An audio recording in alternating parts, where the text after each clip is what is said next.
तो आज का पहला क्वेश्चन है, निम्नलिखित में से कौन सा सुधार राजा राम मोहन रॉय का विधायी योगदान है।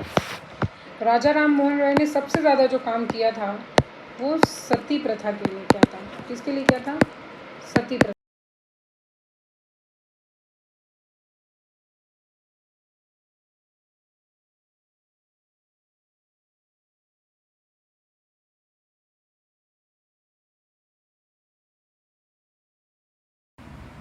हमारे देश में उच्च जातियों के बीच पहला वैध हिंदू विधवा पुनर्विवाह निम्नलिखित में से किस सुधारक के रूप में मनाया गया?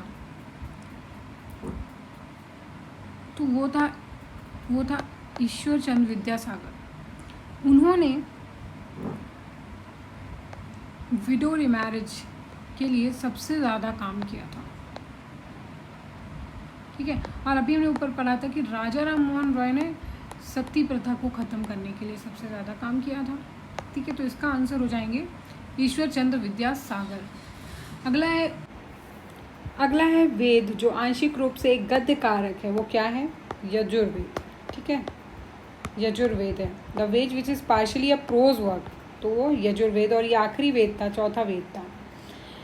फिर ये फिलोसफिकल स्कूल्स के बारे में फिर से ये क्वेश्चन आ गया है।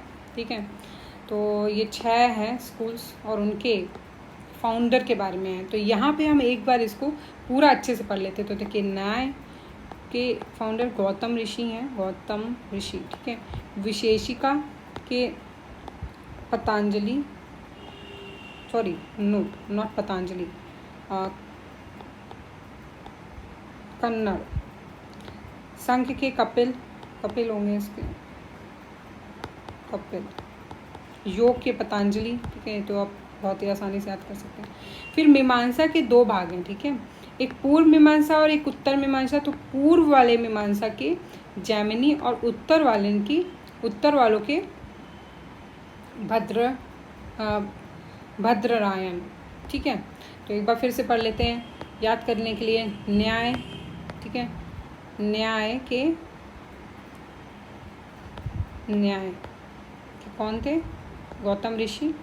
विशेषिका के कौन थे? कपिल, कन्नड़। संख्य के कपिल, योग के पतंजलि, पूर्व मीमांसा जैमिनी और उत्तर मीमांसा भद्रायण। 1829 का बंगाल अधिनियम मुख्य रूप से निम्नलिखित में से किस समस्या का समाधान था? तो जो बंगाल रेगुलेशन एक्ट ऑफ 1829 आया था, वो सती को अबॉलिश करने के लिए, उसमें सती अबॉलिश करने की बात की गई थी, और तभी से सती अबॉलिश हो गई थी ऑफिशियली। ठीक है, तो इसका आंसर है ए।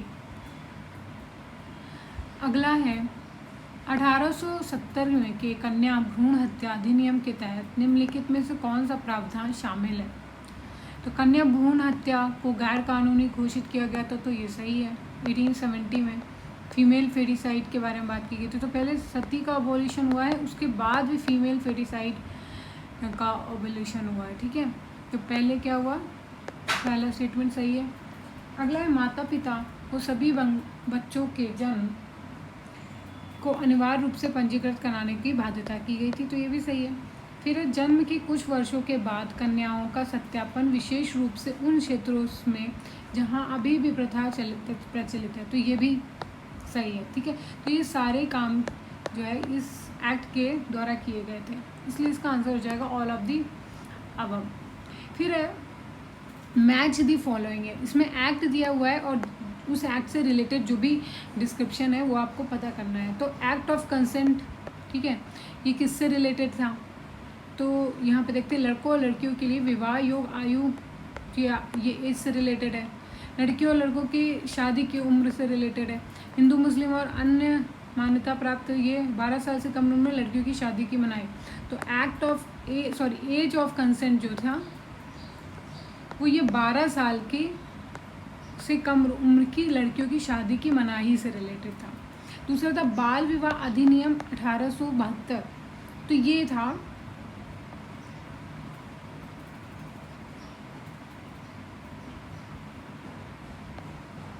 हिंदू मुस्लिम और अन्य मान्यता प्राप्त धर्मों में लागू नहीं होता।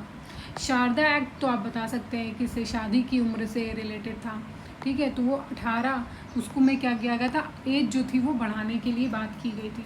और जो आगरा बाल विवाह निरोधक अधिनियम, ठीक है, चाइल्ड मैरिज रिस्ट्रेन एक्ट जो है 1978 काफ़ी बाद में आया था, तो वो लड़की और लड़कों की शादी की उम्र 18 और 21 जिसमें की गई थी, वो चाइल्ड मैरिज एक्ट ऑफ 1798 था, ठीक है। तो इस तरीके से आप इन एक्ट्स को और इनमें क्या है, इसका डिस्क्रिप्शन क्या है, वो एक बार यहाँ से रिवाइज कर सकते हैं, क्योंकि काफ़ी कंफ्यूजिंग है ये सारे एक्ट्स, क्योंकि सबका मैटर एक एज से है, मैरिज एज से रिलेटेड है। तो आप इस क्वेश्चन के थ्रू पर्टिकुलर एक्ट्स का कंफ्यूजन यहाँ पे कम कर सकते हैं। अगला है, अंग्रेजों द्वारा देसी रियासतों के साथ की गई निम्न संधियों में सही क्रोनोलॉजी क्या है, ठीक है, वो बताना है आपको। तो सबसे पहले ट्रीटी ऑफ एसे, treaty of Lahore, treaty of Rajghat, subsidiary alliance with Nizam. तो देखो सब्सिडरी अलाइंस तो यहाँ इनमें से सबसे पहले हुआ था, ठीक है। कोई वॉर ना हो पाए उसके पहले ही हैदराबाद के जो निज़ाम थे उन्होंने सब्सिडरी अलाइंस को एक्सेप्ट कर लिया था, तो यहाँ पे सबसे पहले डी हो जाएगा। फिर इसके बाद में ऐसे ट्रीटी, ठीक है, ए। उसके बाद मुझे लगता है राजघाट। लाहौर जो है वो एंड में हुई थी, क्योंकि पंजाब के साथ में जब वॉर्स हो रही थी तो उसके बाद में वहाँ जा कर के लाहौर की ट्रीटी हुई थी, क्योंकि पंजाब जो था वो पंजाब प्रोविंस में आता था, पूरा इंडिया में जितना भी पंजाब था उसमें लाहौर भी इंक्लूडेड था। तो यहाँ पे अगर आपको इतना पता है कि इनमें से लाहौर की ट्रीटी लास्ट में हुई थी और हैदराबाद के सब्सिडरी अलाइंस का पहले हुआ था, तो आप इससे भी ये क्वेश्चन सॉल्व कर सकते थे, ठीक है। तो इसका आंसर यही हो जाएगा, सी। अगला है, राज्य की नीति निर्देशक तथ्यों के संदर्भ में निम्नलिखित में से कौन से कथन सही हैं। तो पहला है कि उन्हें आयरलैंड के संविधान से लिया गया है, तो ये सही है, डीपीएसपी जो है वो आयरलैंड से ली गई हैं, ठीक है। दूसरा है कि इन्हें संविधान के भाग 4 में शामिल किया गया है, तो नहीं, 4 में नहीं है, आपको बताना है कमेंट में कि कहाँ पे है, क्योंकि इसकी भी ऊपर मैंने काफ़ी डिटेल वीडियो डाला हुआ है डीपीएसपी के ऊपर, ठीक है, आप उस वीडियो को देख सकते हैं। अगला है कि इसका उद्देश्य प्रजातंत्र को सामाजिक और आर्थिक आधार प्रदान देना, तो ये सही है, सोशल एंड इकोनॉमिक। फिर है, राज्यों को इन्हें अनिवार्यता लागू करना होता है, तो ये गलत है, कंपल्सरीली इम्प्लीमेंट नहीं किए जाते हैं, ठीक है, डीपीएसपी वो सिर्फ फंडामेंटल राइट्स होती हैं। फिर है, सब तत्व गांधीवादी विचारधारा से प्रेरित है, तो ये भी गलत है कि सारे ही गांधीयन है, नहीं, सोशलिस्ट भी हैं, लिबरल भी हैं, ठीक है। तो इसका आंसर हो जाएगा 1 और 3। अगला है, बंगाल का गवर्नर जनरल निम्नलिखित में से किस अधिनियम द्वारा भारत का गवर्नर जनरल बना था। तो ये तो बहुत ही इजी क्वेश्चन है, चार्टर अधिनियम 1833। अगला है, आपको इसमें से सही जो नहीं है उनको निकालना है।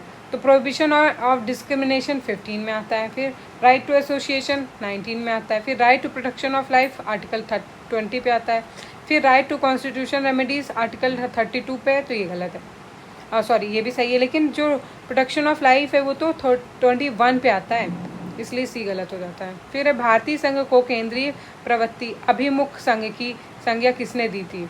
Who characterizes Indian Union as a federation with a centralizing tendency? तो वो है आइवर जेनिंग्स। अगला, निम्नलिखित में से किस अधिनियम में यह प्रावधान था कि भारतीय गतिविधियों पर ब्रिटिश सरकार का सीधा नियंत्रण होगा। तो वो पिट्स इंडिया एक्ट था, ठीक है। ये सारे एक्ट मैंने इस चैनल पे करा रखे हैं, आप इसको बहुत ही आराम से देख सकते हैं किसी भी दिन, और इस टाइप के क्वेश्चन को बहुत ईजिली सॉल्व कर सकते हैं। फिर मूल अधिकारों के संबंध में निम्न से कौन से कथन सही है पूछ रहा है, ठीक है, फंडामेंटल राइट्स को लेकर के। पहला है, इन्हें न्यायालय में चुनौती दी जा सकती है, तो बिल्कुल दी जा सकती है। दूसरा है, ये अधिकार औचित्यपूर्ण होते हैं, ठीक है, दीज आर एब्सोल्यूट, तो एब्सोल्यूट नहीं होते हैं, ठीक है, एब्सोल्यूट बिल्कुल नहीं है। फिर है कि इन अधिकारों से राष्ट्रीय आपातकाल के दौरान वंचित किया जा सकता है, तो नहीं, ऐसा नहीं है, सारे ही सस्पेंड नहीं किए जाते हैं, कुछ हैं जो कि सस्पेंड कर दिए जाते हैं 19 और 21 में, कुछ एक्सेप्शंस ऐसे हैं, लेकिन सारे को नहीं किया जाता है, सारे नहीं किए जा सकते, कुछ हैं जो कि नहीं किए जाते, 19 और 21 जो है वो नहीं सस्पेंड किया जाता है। हाँ, ये अधिकार केवल भारतीय नागरिकों को ही प्राप्त है, तो नहीं, कुछ फॉरेनर्स को भी दिए जाते। फिर इनका उल्लेख संविधान के भाग 4 में किया गया है, तो ये गलत है, 3 में किया गया है। अगला है संविधान का प्रस्तावना में समाजवादी और धर्मनिरपेक्ष शब्द का किस संशोधन किया गया था। ठीक है, तो प्रियम्बल में कब ऐड किए गए थे ये पूछ रहा है, तो 42nd अमेंडमेंट में किए गए थे। बहुत इजी क्वेश्चन। निम्नलिखित में से किसकी सिफारिश के बिना अनुदान की मांग नहीं की जा सकती। ठीक है, no demand for a grant is to be made except on the demand of president. जब प्रेसिडेंट कहते हैं तभी वहाँ से हम किसी भी तरह का मनी विड्रॉ कर सकते हैं या फिर डिमांड ग्रांट कर सकते हैं।